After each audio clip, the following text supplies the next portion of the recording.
Hello and welcome back to 4FS Gaming. Now over the last few weeks I've been playing a fair bit of Destiny 2, and while grinding out the endgame content, the same few weapons keep appearing when it comes to boss damage. Be it in raids, nightmare hunts or nightfalls, endgame activities are dominated by one gun in particular, Izanagi's Burden. Now this primary exotic sniper is renowned as the king of dealing damage at the moment, but just how good is it?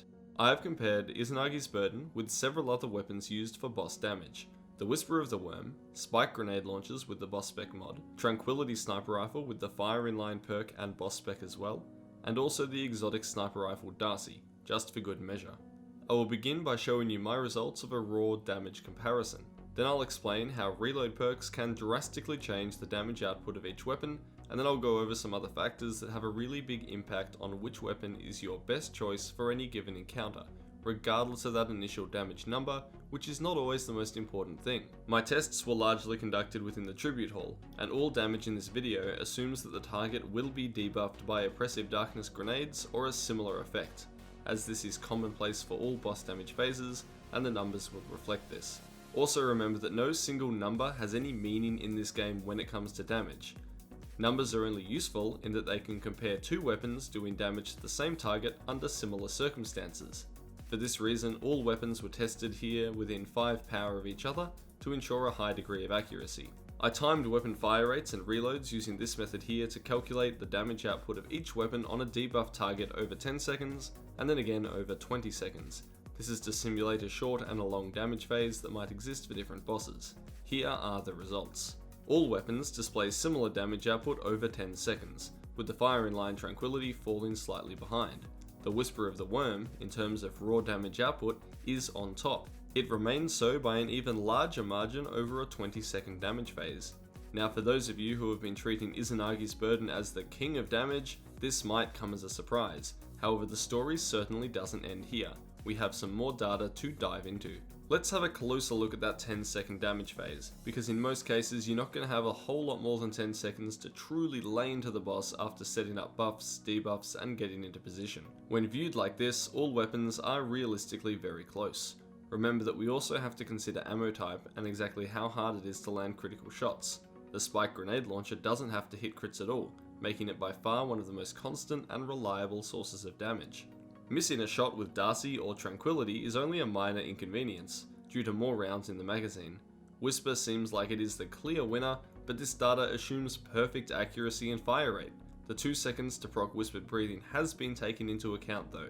If you miss even a single precision hit with Whisper, the damage will be significantly reduced due to having to reload. So let's talk about reload for a moment. The Whisper does have an innate advantage in that so long as you are hitting your crits, there is no downtime needed to reload the weapon, but all other weapons on our list do need to be reloaded, and while you're reloading, you're not dealing damage. So what if we throw down a Lunafaction's Rift and equip some reload armor perks relevant to each weapon? Well, with enhanced reload techniques, this graph does change a fair bit. Whisper, in terms of maximum damage, does not benefit at all, while Izanagi's Burden gains a massive bonus. In 10 seconds with reload perks, I was able to fire off 5 honed end shots instead of 3. That explains the huge delta we see here. In a similar manner, the spike grenades benefit for a great deal from these reload speed increases. So with reload perks in play, Izanagi's Burden does indeed beat the Whisper of the Worm for total damage in a 10-second period, and it requires much less from the player in order to meet its top DPS potential. This is why most players will prefer the Izanagi's Burden. In addition, it uses special ammo, not heavy, so you can easily restock between damage phases and almost guarantee full ammo for each damage run. You can also pair Izanagi's with a spike grenade launcher, enabling to use that when the boss is not presenting an easy crit spot, and then switch to Izanagi's when it enters a more stationary pose, like when the Sanctified Mind floats up in the air.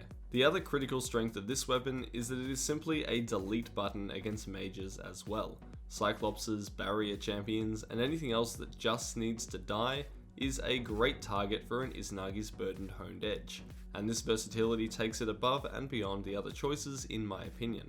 Now although it is nowhere near as impressive as the other weapons in terms of raw damage output, a Tranquility with fire inline and boss spec is actually still very good. Remember that this is also a special ammo weapon, so you can pair it with an Anarchy for simultaneous damage. which means within 10 seconds you can probably do more damage than even Whisper of the Worm. Now even Darci, provided you have a strong reload speed increase, will outdamage the Whisper in most instances, as it is much more forgiving of misses or disruptions to your rhythm, such as a phase radiance change at the boss damage phase in Scourge of the Past, which will often force you to miss proccing the perk and then force you to wait another 2 seconds to re-engage Whispered Breathing. So does Whisper have a place in any raid-worthy loadout? Well, if we go back to our initial graph, we can see that over a longer time period, the Whisper does do an extreme amount of damage, above all of the other choices. So yes, if there is a stable target for you to plug away at for an extended period of time, then the Whisper is still the king. Until you run out of ammo, of course, and have trouble getting it back because it uses heavy. However, these conditions are rare enough that I can safely say that it is second or even third fiddle to the other exotic snipers of Izanagi's Burden and Darci. There are of course other builds and elements yet to discuss, such as how full court will impact spike grenade launcher damage, or how using Anarchy as supplemental damage source can boost your total damage output. But this is about it for the scope of our video today. If you enjoyed it, please feel free to like and subscribe. You can also catch our Twitch streams, come chat to us in our Discord server, or support us over on Patreon, all of which are linked in the description below. If you have any other ideas for investigations that could be done within Destiny 2, please let us know in the comments. Thank you so much for watching. This is Ascendance from 4FS Gaming.